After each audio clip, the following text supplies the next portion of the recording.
The morning sun streamed through the large windows of the airport terminal as Veronica Phillips rushed toward her gate. At 42, she carried herself with the quiet confidence of someone who had worked her way up from nothing. Her dark hair was pulled back in a simple ponytail, and she wore a navy blazer over jeans, comfortable enough for the 5-hour flight ahead, but professional enough for the meetings that would follow. As the head of Rivera Tech Solutions, a company she had built from a small startup to a respected mid-sized firm employing over 300 people, Veronica was used to solving problems. What she wasn't used to was being late.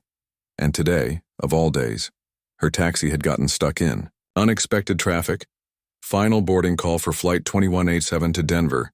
The announcement echoed through the terminal as Veronica broke into a jog, her carry-on rolling behind her. "Wait, I'm here," she called out, waving her boarding pass as she approached the gate.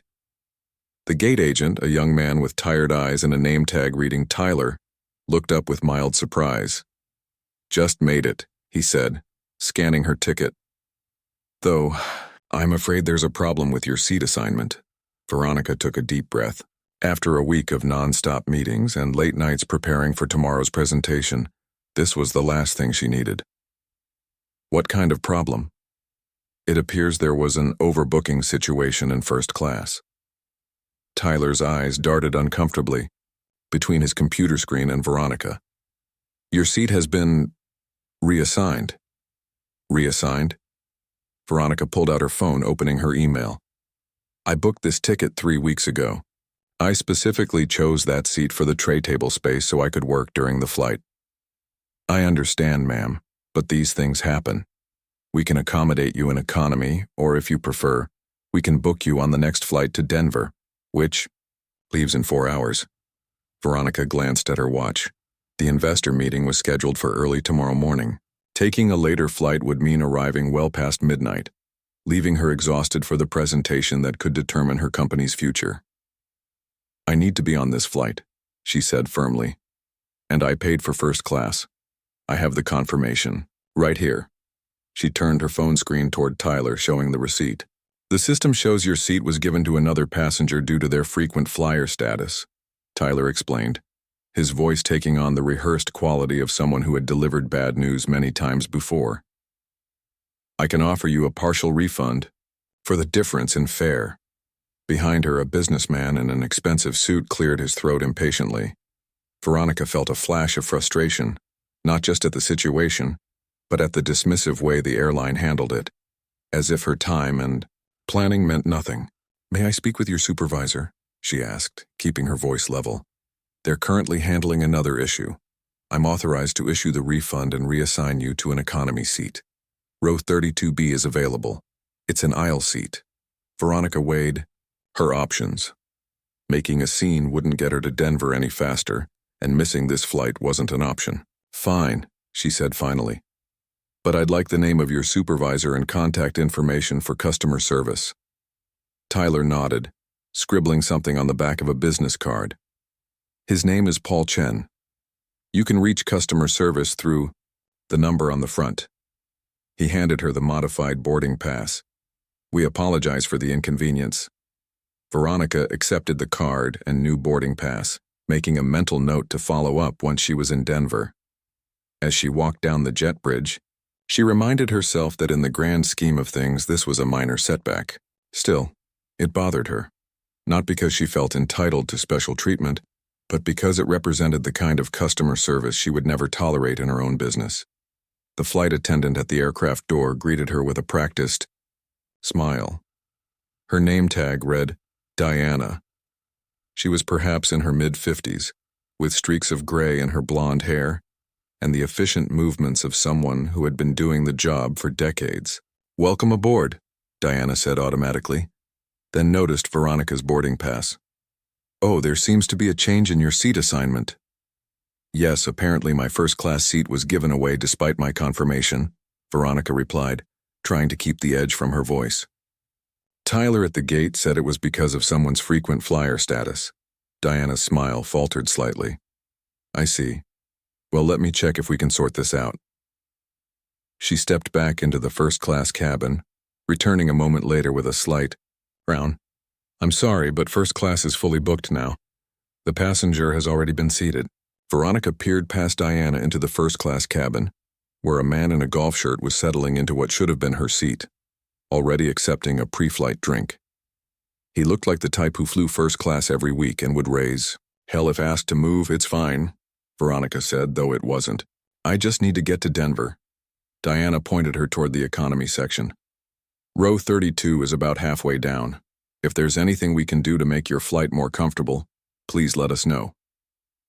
Veronica made her way through the first class cabin, past the business section and into the crowded economy section.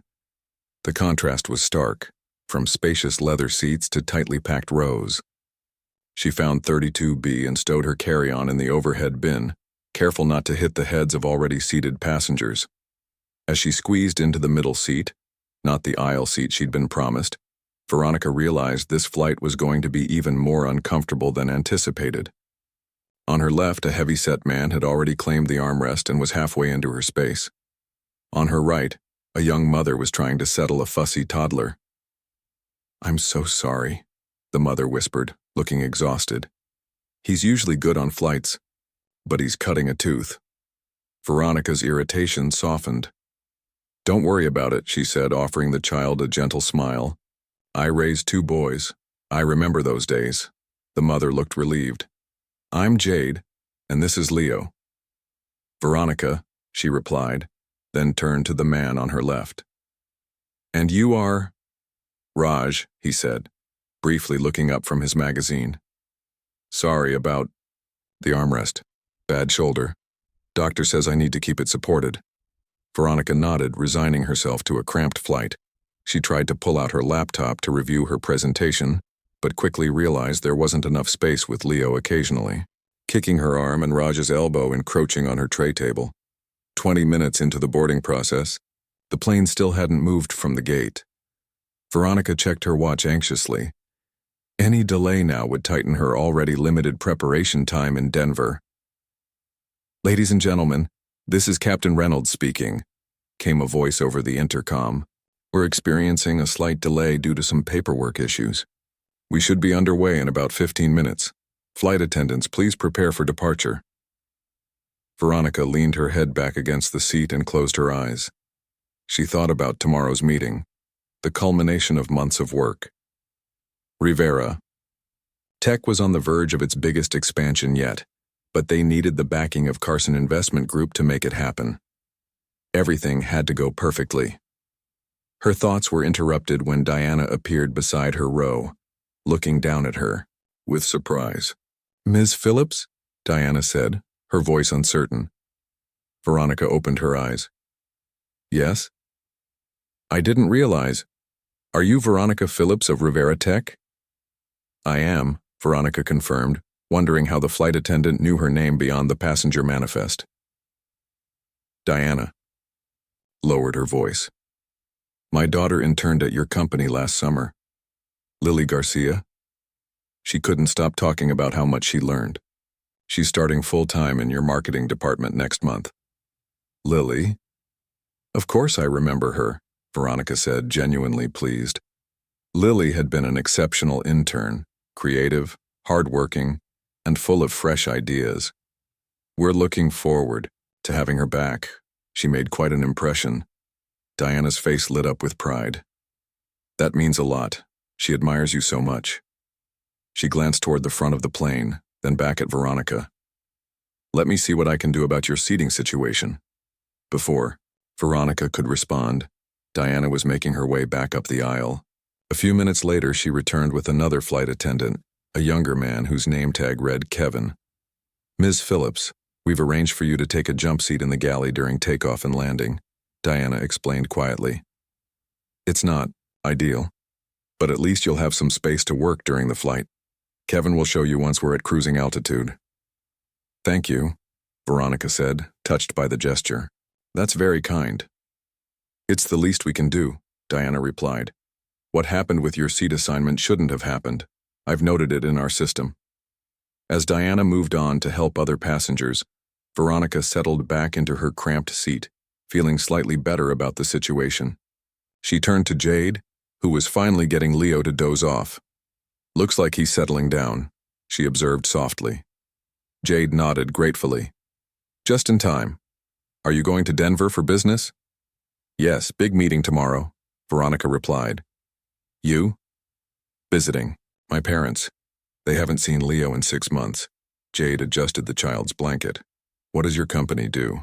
As Veronica explained Rivera Tech's work in developing affordable technology solutions for small businesses, she found herself relaxing for the first time that day. The conversation flowed easily, and even Raj joined in occasionally with thoughtful questions.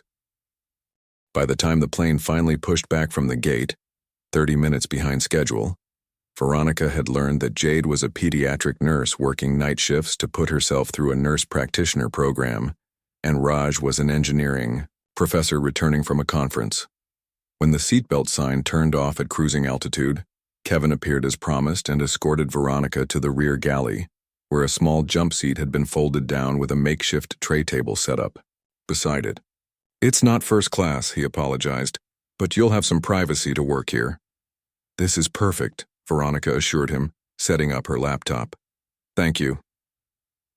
As she began reviewing her presentation, Veronica made another mental note, not about filing a complaint this time, but about looking into Lily Garcia's progress once she returned to the office, and perhaps sending a thank you note to Diana.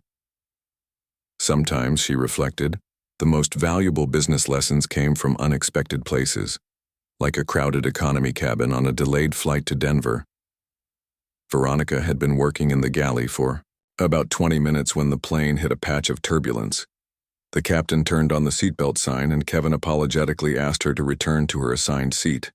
As she packed up her laptop, Veronica noticed Diana in a hushed conversation with another flight attendant near the front of the economy cabin. Their expressions were serious, and Diana kept glancing at her phone. Everything okay? Veronica asked, as she passed them on her way back to row 32. Diana startled slightly. Just some company news, she said with a forced smile. Nothing that affects our flight. Something in Diana's tone caught Veronica's attention. After 20 years of business, negotiations, she had developed a good ear for when people weren't telling the whole truth, but it wasn't her place to pry into airline staff matters, so she continued back to her seat. Jade had managed to get Leo fully asleep, his small head resting on her lap. She gave Veronica a tired smile as she squeezed past to the middle seat. Got some work done? Jade whispered.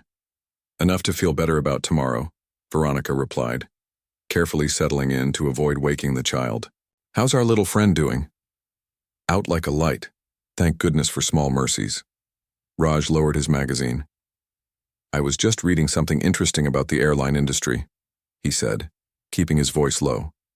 Did you know that Skyroute Airlines is reportedly being acquired by a larger company? It's not public knowledge yet, but the business section hints at it. Veronica's hand froze in the act of fastening her seatbelt. Skyroute Airlines, the very carrier they were flying on right now. A chill ran down her spine as several pieces clicked into place. Diana's whispered conversation, the unusual treatment she'd received after Diana recognized her name, the paperwork delay mentioned by the captain. Does it say which company? Veronica asked, trying to keep her voice casual. Raj shook his head. Just speculation. Mentions a tech company looking to diversify, which seems odd. Airlines aren't exactly a natural extension for most tech firms. Veronica nodded noncommittally, her mind racing. 6 months ago, Rivera Tech's board had approved a bold diversification strategy. While their core business remained technology solutions, they had been quietly exploring acquisitions in industries that could benefit from technological overhauls. The airline industry, with its notoriously outdated systems and poor customer experiences, had been at the top of their list. Of course, Veronica knew exactly which company was acquiring Skyroute, her company. The deal had been finalized yesterday afternoon in a closed-door meeting. The public announcement wasn't scheduled until next week after all the regulatory paperwork was filed. Only a handful of people knew about it. Her executive team, the board, and presumably Skyroute's top leadership, or so she had thought. If flight attendants were already discussing it, the news was leaking faster than anticipated. This could complicate things, especially with the stock implications of such an acquisition.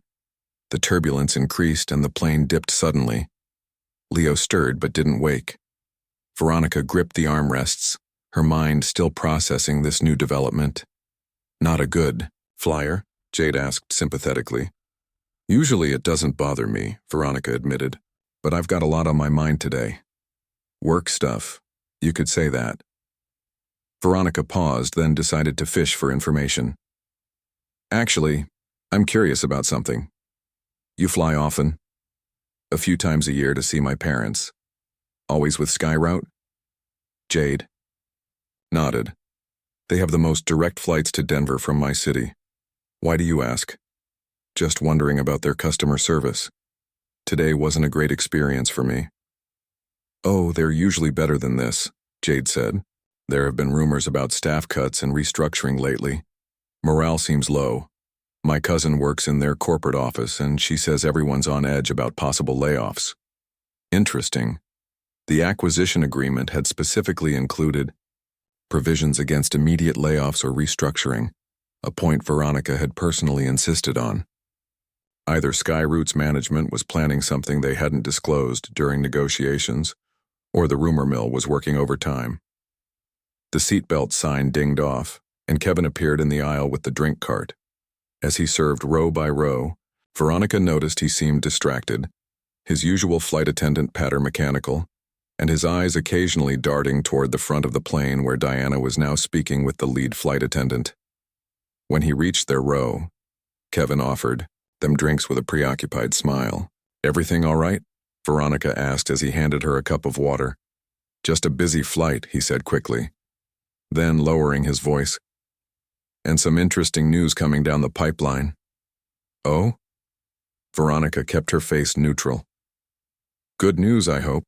Kevin glanced around before responding. Depends who you ask. Word is we're being bought out by some tech company. Management's keeping quiet, but people are worried. Airlines have a bad history with acquisitions. Before Veronica could respond, a call button chimed further down the aisle, and Kevin excused himself to attend to it. Veronica sipped her water thoughtfully. The situation was becoming clearer and more concerning. If staff were already anxious about the acquisition, that explained the tense atmosphere among the crew, but it didn't explain why the news was spreading before the official announcement. She pulled out her phone, enabled airplane mode, and opened her notes app. She needed to document this development for her team. The early leak could affect their communication strategy and potentially the stock price if rumors started circulating widely. As she typed, Veronica overheard fragments of conversation from passengers across the aisle. Heard they're selling to some Silicon Valley company. Friend in accounting says the paperwork was signed yesterday. Probably means more fees and worse service. The news was spreading through the cabin like wildfire. Veronica finished her notes and put her phone away, trying to process the implications. If passengers knew about the acquisition, it was only a matter of time before someone recognized her name and made the connection. As if on cue, the businessman from the first-class cabin, the one who had taken her seat, appeared in the aisle, making his way toward the lavatory. He stopped when he saw Veronica, a flicker of recognition crossing his face. You're Veronica Phillips, he said, loudly enough for nearby passengers to hear. From Rivera Tech. Several heads turned in their direction. Veronica maintained her composure, though she felt a knot forming in her stomach. Yes, I am, she acknowledged. Saimar, man extended his hand. Gregory Warner, Carson Investment Group. We're meeting tomorrow, actually. I didn't realize you were on this flight. Of all the coincidences, the very investor she was flying to Denver to meet was on the same plane, and sitting in her first-class seat. Mr. Warner, she said, shaking his hand. What a surprise. I'm surprised to see you back here, he said, gesturing to the economy cabin. I would have thought there was a mix-up with my seat assignment, Veronica explained, keeping her tone even. These things happen. Warner looked uncomfortable. They gave me an upgrade at the gate, said something about a frequent flyer courtesy. If I'd known it was your seat. Not at all, Veronica assured him. I'm just glad we both made the flight. A murmur had started among the nearby passengers. Veronica caught fragments. Phillips, Rivera Tech, buying Skyroute. The connections were being made. She needed to get ahead of this situation before it spiraled further. Mr. Warner, perhaps we could speak privately for a moment, she suggested. He nodded, seeming relieved at the suggestion. Of course, I'm in 3A if you'd like to come up front. I'll be there shortly, Veronica said, then turned to Jade. Would you excuse me for a few minutes? Jade nodded, looking curious but not asking questions. As Veronica made her way toward the front of the plane, she noticed several passengers watching her, some typing on their phones. The news was spreading beyond the plane now. She needed to contact her communications team immediately. In the first class cabin, Warner had cleared some space at his seat. He looked genuinely contrite. I apologize about the seat mix-up. I had no idea. It's not your fault, Veronica said, taking the seat opposite him. But we do have a situation developing. I assume you've heard the rumors about Skyroute? Warner nodded. It's all over the cabin. Your company's acquiring them, isn't it? The announcement wasn't supposed to be until next week. Correct. And I need to know what you've heard and from whom. This information leak could affect our stock prices before the official announcement. As Warner filled her in on what he knew, mostly rumors he'd picked up from fellow passengers and flight attendants, Veronica spotted Diana watching them from the galley. There was recognition in her eyes now and something else. Understanding. Diana had figured out who Veronica really was in relation to Skyroute. Excusing herself from Warner, Veronica approached Diana. I think we should talk, she said quietly. Diana nodded. I think we should, preferably before we land. How much do the staff know? Enough to be nervous, Diana admitted. An email went out this morning to all employees. Very vague, just saying there would be a significant corporate announcement next week and asking for discretion. But in this industry, that only means one thing. And the connection to Rivera Tech? That part's still just a rumor, Diana said. But it's gaining traction, especially now that people have recognized you. Veronica made a quick decision. I need to use the phone to call my office. This situation requires immediate attention. Diana hesitated only briefly before leading her to the crew area, where a satellite phone was located. 5 minutes, she said. After that, I can't bend the rules further, even for my daughter's boss. Thank you, Veronica said, genuinely grateful, as she dialed her communications director's number. Veronica watched the activity in the cabin. The flight attendants moved through their duties with an air of distraction. Passengers continued to talk among themselves, some glancing her way. Even the pilot emerged briefly from the cockpit, conferring with the lead flight attendant while casting curious looks in her direction. In just 30 minutes, Veronica had gone from an anonymous passenger bumped from first class to the center of attention, the CEO whose company was about to change the future of everyone on this plane. And she still had 3 hours of flight time to figure out how to handle it. The 5-minute call to her communications director turned into 15, as Veronica outlined the situation and gave clear instructions. By the time she hung up, her team back at Rivera Tech headquarters was mobilizing for crisis management. The public announcement of the Skyroute acquisition would be moved up to today, as soon as the markets closed, rather than risk more uncontrolled leaks and speculation. Diana had been hovering nearby, obviously concerned about the extended phone call but unwilling to interrupt. When Veronica finally ended the call, Diana approached with a cup of coffee.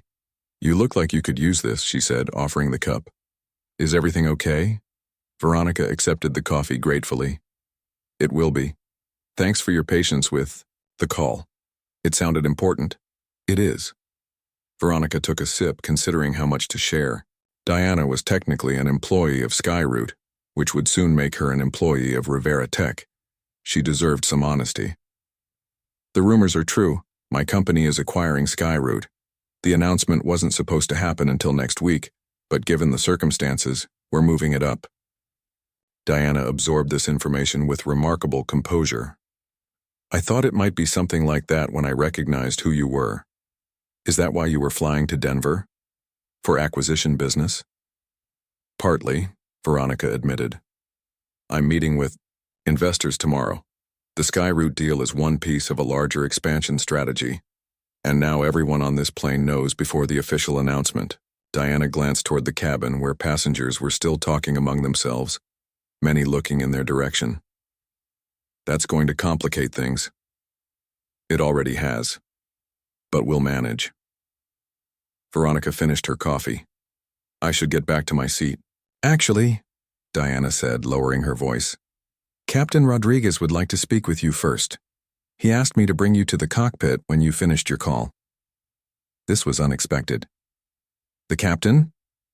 Diana nodded. Standard procedure when there's a significant situation involving the company, and this certainly qualifies. Veronica followed Diana toward the front of the plane. As they passed through first class, she noticed Warner on his phone, likely sharing what he knew with his colleagues at Carson Investment Group. That was fine. Her communications team would be reaching out to all major investors within the hour. Anyway. At the cockpit door, Diana knocked twice. The door opened to reveal a compact man in his 50s with salt and pepper hair and the confident bearing of someone used to being in command. Ms. Phillips, he said, extending his hand. Captain Rodriguez, would you mind stepping in for a moment? The cockpit was smaller than Veronica had expected, filled with an impressive array of instruments and screens. A younger co-pilot nodded respectfully from his seat. This is First Officer Chen, Captain Rodriguez said. I understand you're the CEO of Rivera Tech, the company that's acquiring Skyroute? That's correct, Veronica confirmed. There was no point in denying it now. The captain gestured to a jump seat behind the co-pilot. Please have a seat. I apologize for the formality, but given the circumstances, I felt we should speak directly. Veronica sat down, noting the captain's serious expression. I understand. What can I help you with, Captain? First, I want to apologize for the confusion with your seat assignment. Had I known who you were... Veronica raised a hand to stop him. Please don't worry about that. I don't expect special treatment because of my position. The captain nodded, appreciatively. Thank you for that. Second, I wanted to discuss the situation we now have on our hands. The rumor about the acquisition has spread throughout the plane. My crew is understandably concerned and passengers are speculating wildly. I've already spoken with my team, Veronica assured him. We're moving up the public announcement to today. An official statement will be released as soon as we land. That's good to hear. And what should I tell my crew in the meantime? They're looking to me for guidance. It was a fair question, and Veronica appreciated his directness. This man was responsible for not just the safety of the flight, but also the morale of his team. In a way, they were both CEOs of their respective domains. Tell them the truth, Veronica said after a moment's consideration. Rivera Tech is acquiring Skyroute, but our intention is to improve the airline, not dismantle it. There will be no immediate layoffs or restructuring. In fact, one of our first priorities is investing in better conditions and technology for the staff. Captain Rodriguez studied her face, seemingly gauging her sincerity. That's reassuring. The rumors of layoffs have been causing significant anxiety. Those rumors are unfounded, Veronica stated firmly. Our acquisition strategy specifically prohibits staff reductions for at least 18 months. After that, any changes would come through natural attrition or voluntary retirement. Packages, not forced layoffs. The tension in the captain's shoulders visibly eased. I appreciate your candor, Ms. Phillips. It will help me address the concerns of my crew. If you don't mind my asking, Veronica said, how did the news leak so quickly? The paperwork was only finalized yesterday afternoon. Captain Rodriguez and First Officer Chen exchanged glances.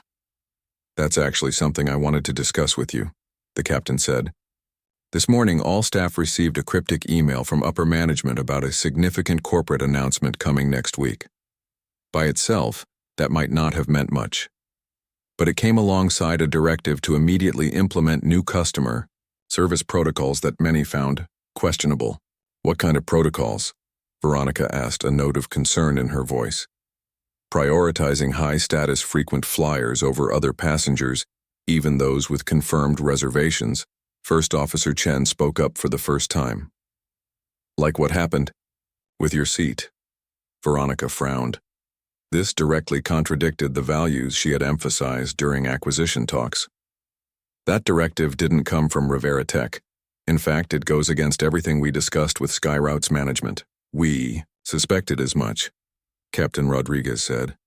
"It seemed like a last-minute change pushed through by someone at headquarters. Many of us were uncomfortable with it, especially after years of building customer loyalty through fair treatment. The implications were troubling. It sounded like someone in SkyRoute's current management was implementing controversial policies before the acquisition was complete, perhaps to appease certain customers or boost short-term metrics at the expense of overall customer satisfaction." "I'll look into this immediately," Veronica promised. "That's not how we plan to run this airline." A chime sounded from the control panel, and First Officer Chen checked a display. "We're about to begin our initial descent into Denver," he informed. The captain, Captain Rodriguez, nodded. "Ms. Phillips, we should wrap up. Is there anything you'd like me to communicate to the passengers about the situation?" Veronica considered the question carefully. "Nothing specific about the acquisition yet. We need to inform the markets first. But perhaps a general announcement acknowledging the rumors and promising more information upon landing would help calm the speculation." "I can do that," the captain agreed. "And regarding the crew? Tell them I'd like to address them briefly before we land," Veronica decided. "Just a few minutes to introduce myself properly and answer any immediate questions they might have." "I'll arrange it," Captain Rodriguez said, standing to shake her hand again.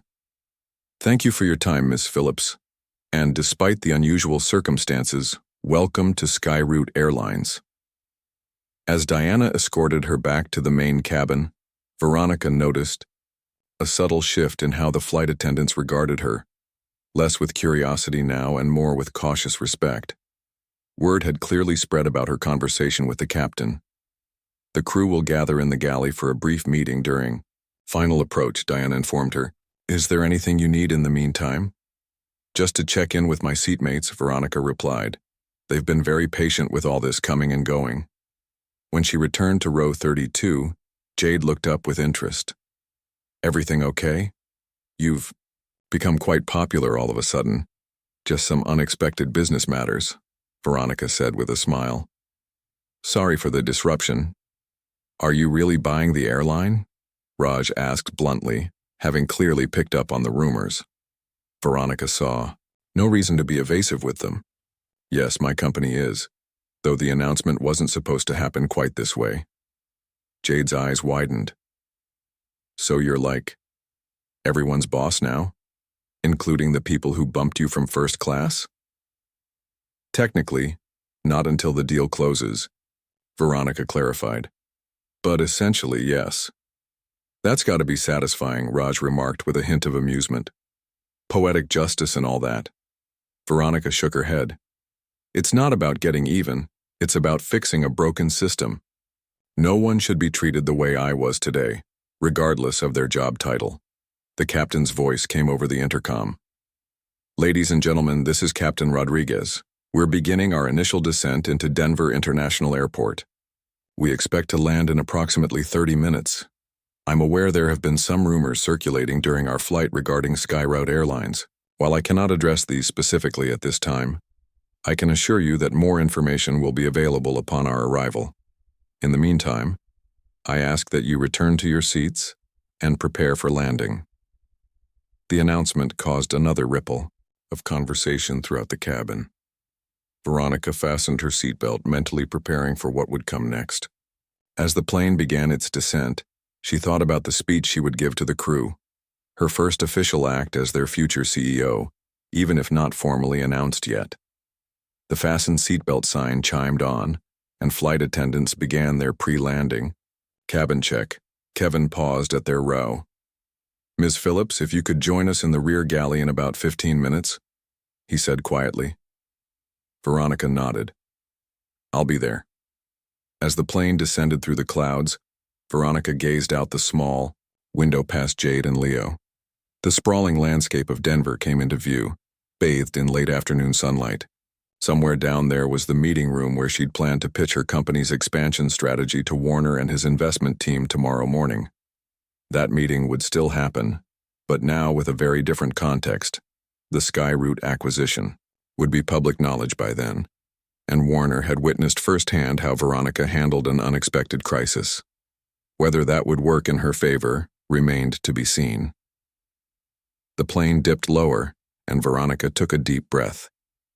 In 15 minutes, she would stand before a group of people whose futures were now intertwined with hers, who were likely anxious about what her leadership would mean for their livelihoods. What she said to them would set the tone for everything that followed. As if sensing her thoughts, Jade touched her arm lightly.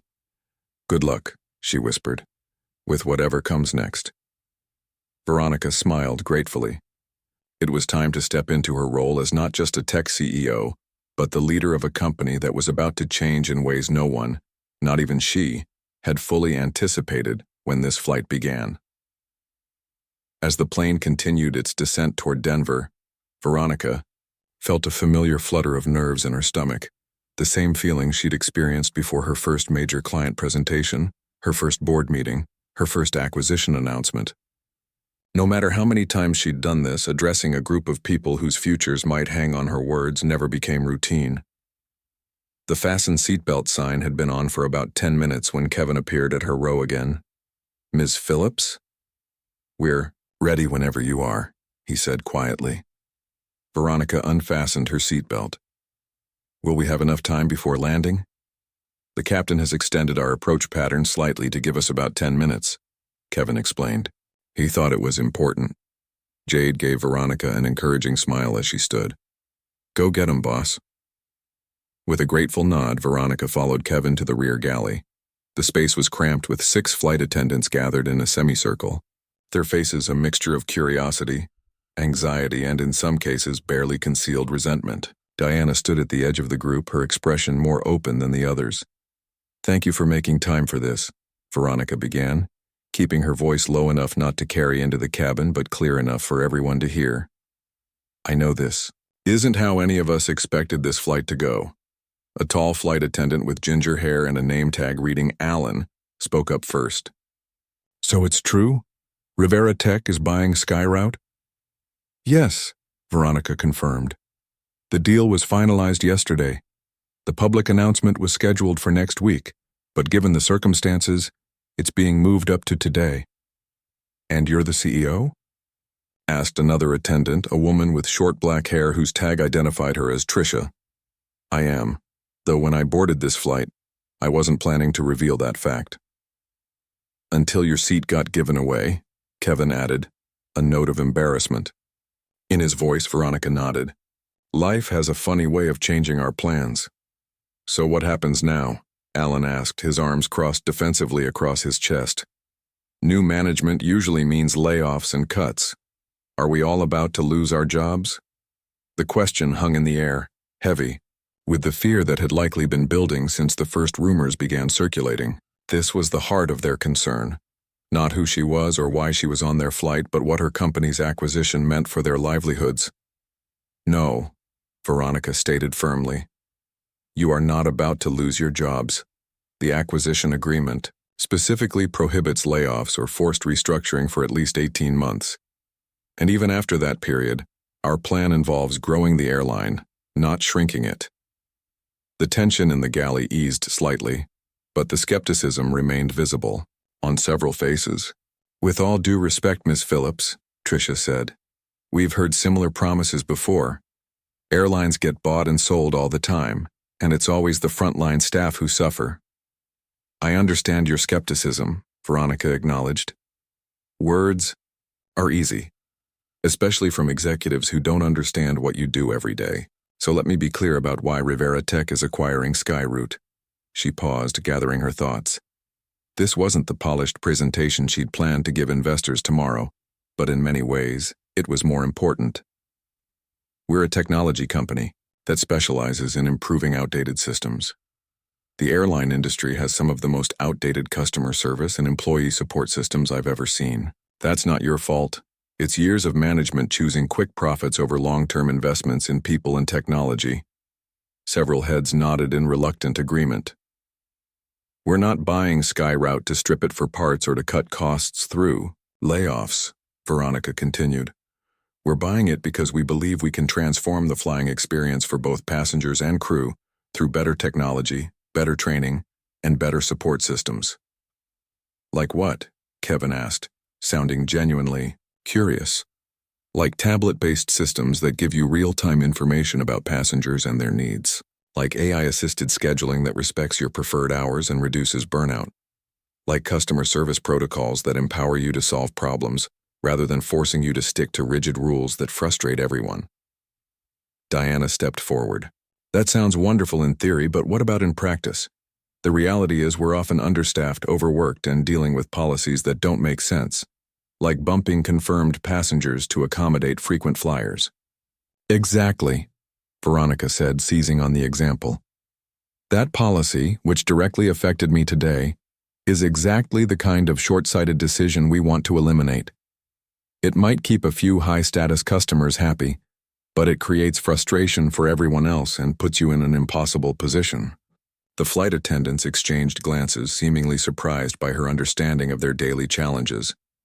So you're not angry about being bumped? Alan asked cautiously.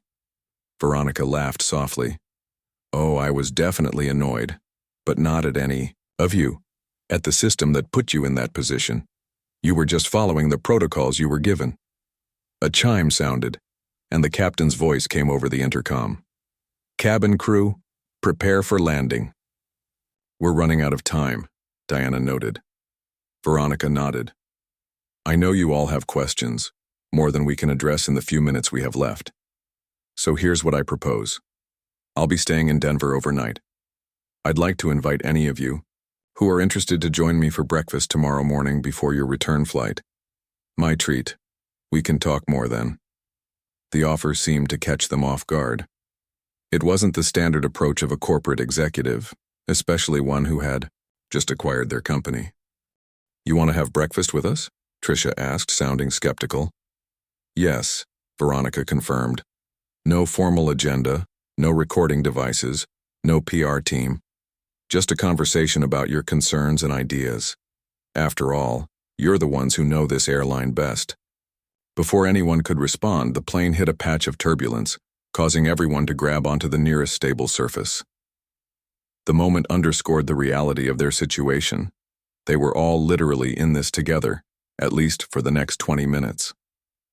We need to take our landing positions, Kevin said, glancing at his watch. The group began to disperse, but Diana lingered.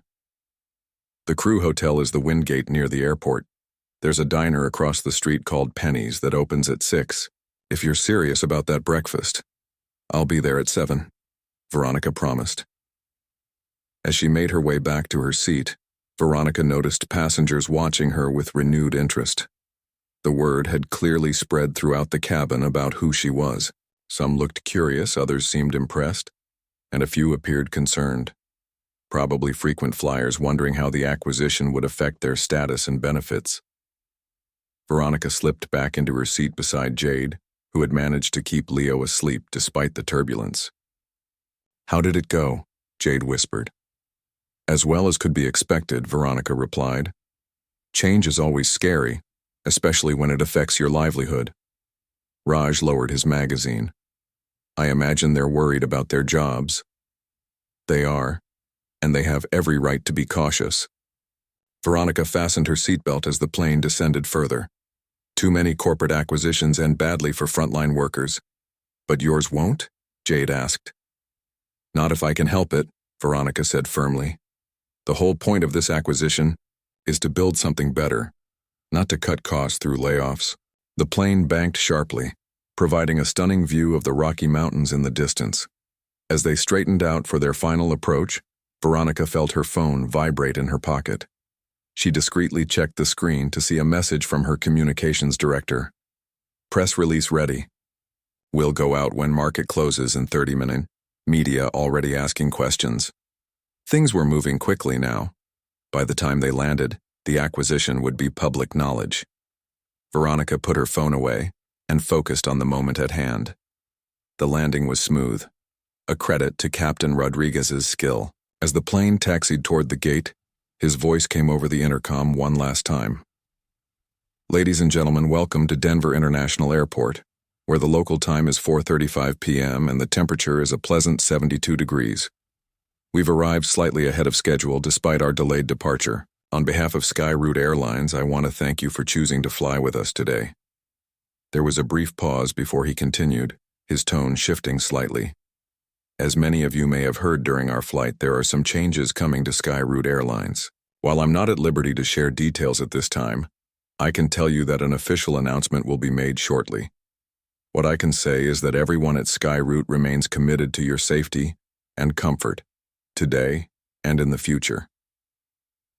As the seatbelt sign turned off and passengers began to stand and retrieve their luggage, Veronica remained seated, giving herself a moment to prepare for what would come next. Her phone was already lighting up with notifications, emails, texts, news alerts. The word was getting out. Jade stood to gather her things, carefully balancing the still sleeping Leo. "It was nice meeting you, Veronica. Good luck with everything." "Thank you," Veronica replied sincerely. "And good luck with your studies." As other passengers filed past her seat, several did double takes upon recognizing her. A few even stopped to introduce themselves or ask questions about the acquisition, which Veronica politely deflected with promises of more information soon. When most of the plane had emptied, Veronica finally stood to retrieve her carry-on. Diana appeared at the end of the row.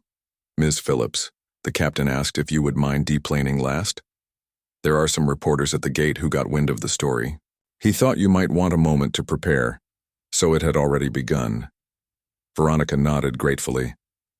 "Thank you, Diana, and please call me Veronica." Diana smiled, a genuine smile this time, not the professional one she'd offered when Veronica first boarded. 7 a.m. at Penny's, then? I'll make sure the others know." "I'll be there," Veronica confirmed. As the last few passengers made their way out, Veronica took a deep breath and checked her phone one last time. The press release had gone out. Skyroute's stock had already jumped 15% on the news. Her inbox was flooding with messages from board members, employees, competitors, and journalists. Captain Rodriguez emerged from the cockpit, now wearing his full uniform with cap. "Miss Phillips, if you're ready, I thought I might walk out with you, a united front, so to speak." It was a thoughtful gesture, symbolic of the partnership their companies were now entering. "I'd appreciate that, Captain," Veronica said, extending her hand.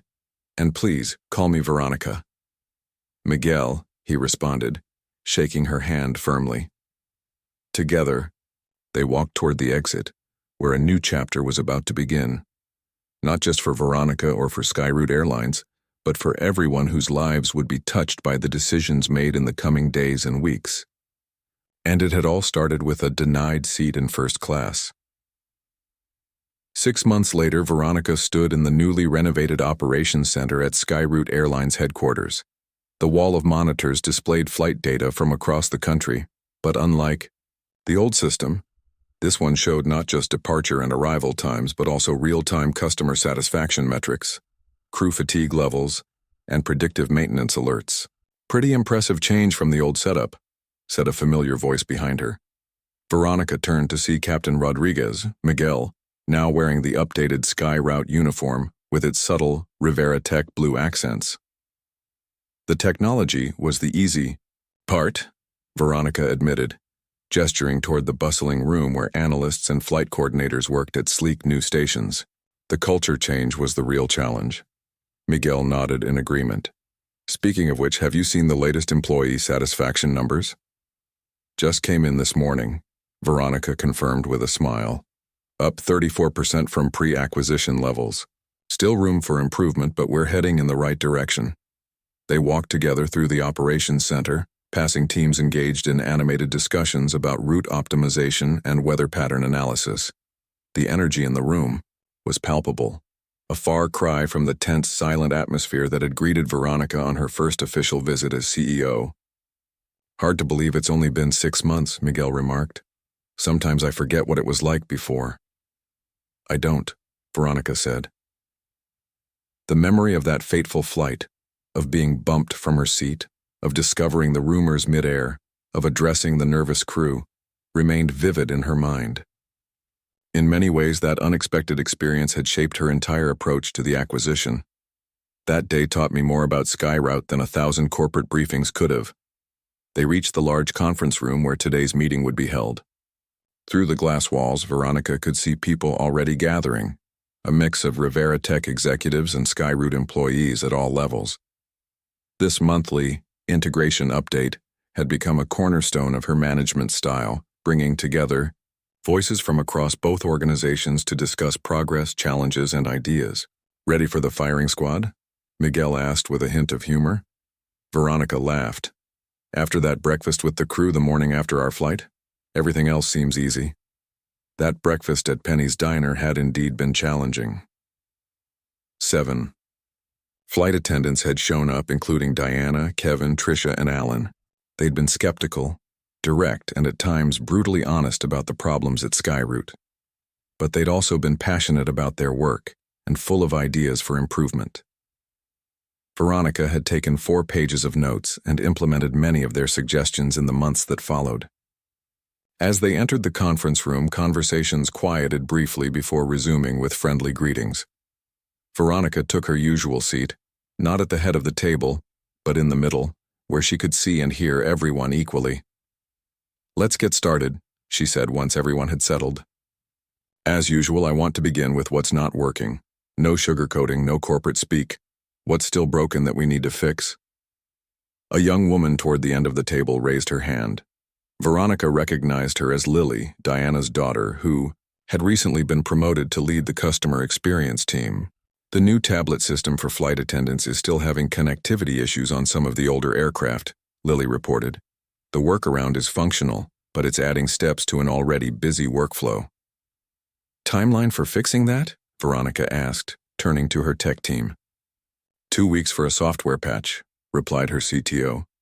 "But the hardware limitations on the older planes are the real issue. We can't fully resolve it until the fleet upgrades are complete." "Which is scheduled for?" "Another 4 months for the entire fleet," Miguel provided. "We've retrofitted 60% of the aircraft so far." Veronica made a note. "Let's see if we can prioritize the routes with the most connectivity problems for the next round of upgrades. Lily, can your team identify those for us?" Lily nodded. "Already working on it. We should have data by the end of the week." The meeting continued in this vein for nearly an hour. Problems identified, solutions proposed, responsibilities assigned. There was none of the defensiveness or territoriality that had marked the early integration meetings. People spoke freely, disagreed respectfully, and collaborated across departmental lines. As they neared the end of the agenda, Veronica brought up the topic she'd been saving for last. "Before we wrap up, I want to discuss the customer bumping policy," she said, looking around the table. "As you all know, one of the first changes we made was eliminating the practice of bumping confirmed passengers to accommodate frequent flyers. I'd like to hear how that's working from both the customer and operational perspectives." Alan, who had been promoted to senior cabin services manager, spoke up first. "From the crew side, it's been a relief. No more awkward conversations, no more upset passengers. The clear rules about overbooking, with volunteers compensated generously, have made those situations much easier to handle." "The numbers back that up," added the head of analytics, displaying a chart on the main screen. "Customer complaints about seating issues are down 78%. Overall customer satisfaction on overbooked flights has increased by 45%. "What about the financial impact?" asked one of the Rivera Tech board members who had initially been skeptical about changing the policy. "Are we losing high-value customers?" The chief revenue officer shook her head. "Actually, the opposite. While we did see a small initial decrease in bookings from some elite status members, that trend reversed within 2 months. Our transparent policies and consistent experience have attracted more business travelers overall. Revenue per available seat mile is up 12% compared to last year." Veronica couldn't help but feel vindicated. The decision to prioritize fairness over status had been controversial, with several executives arguing that catering to high-status customers was industry standard for a reason. But she had held firm, drawing on her own experience of being bumped despite having a confirmed reservation. "And what about the no-surprises fare structure we implemented last quarter?" she asked, referring to another major change that eliminated hidden fees and complicated pricing tiers. "That's been even more successful," the CRO confirmed. "Bookings are up 23% year over year, and the simplified structure has reduced call center volume by 30% because customers aren't confused about what they're paying for." The meeting concluded with a round of updates on personal achievements and milestones, a tradition Veronica had started to ensure they celebrated individual contributions alongside corporate metrics. One customer service representative had completed her pilot training. A maintenance technician had invented a tool that reduced turnaround time. A gate agent had received handwritten thank you notes from a family he had helped during a difficult connection. As people filed out of the conference room, Veronica noticed Diana waiting by the door. Though still officially a flight attendant, Diana now served as a special advisor to the integration team, providing frontline perspective on new initiatives. "Got a minute?" Diana asked once the room had emptied. "For you?" "Always," Veronica replied warmly. Their relationship had evolved from that awkward first encounter on the plane to a genuine friendship built on mutual respect. Diana held out a small gift bag. "It's been exactly 6 months since that flight. The crew wanted you to have this." Curious, Veronica opened the bag and pulled out a framed photo. It showed her standing in the galley of a plane surrounded by smiling flight attendants, the breakfast at Penny's Diner the morning after they'd landed. Someone had written across the bottom, "The day everything changed." "This is..." Veronica felt a lump in her throat. "Thank you. This means a lot." "It means a lot to us too," Diana said sincerely. "You could have fired everyone after the way you were treated. Most executives would have. Instead, you listened to us." Veronica shook her head. "Firing people wouldn't have solved the real problems. The systems were broken, not the people operating within them." "Well, whatever your reasoning, it worked," Diana said. "Oh, and there's something else in the bag." Veronica reached in and pulled out a first-class ticket for that evening's flight back to headquarters. "Captain Rodriguez is flying. He insists you take your rightful seat this time," Diana said with a grin. "Though he also said you're welcome in the cockpit anytime." Later that evening, as Veronica settled into her first-class seat, she reflected on the journey of the past 6 months. The acquisition had been challenging in ways she couldn't have anticipated, with technical hurdles, regulatory scrutiny, and the complex task of merging 2 very different corporate cultures. But the principles that had guided her from that first day had proven sound. Listen to the people doing the work. Fix systems, not blame individuals. Prioritize fairness and transparency. And never forget what it feels like to be on the receiving end of poor service. As the flight attendant, a new hire who hadn't been part of the original crew, offered her a pre-takeoff drink, Veronica noticed something different. The young woman wasn't just going through the motions of customer service. She seemed genuinely engaged and attentive. Throughout the cabin, similar interactions were taking place, small moments of human connection amid the routine of air travel. Her phone buzzed with a message from her assistant. The quarterly numbers had just come in, showing Skyroute's strongest performance in 5 years. The market had responded favorably to the acquisition from day one, but these results exceeded even the most optimistic projections. Veronica put her phone away without responding. The numbers were gratifying, but they weren't what mattered most. What mattered was that an airline once known for impersonal service and frustrated employees was transforming into something better, a company where people felt valued, whether they were sitting in seat 1A or working in the baggage handling area.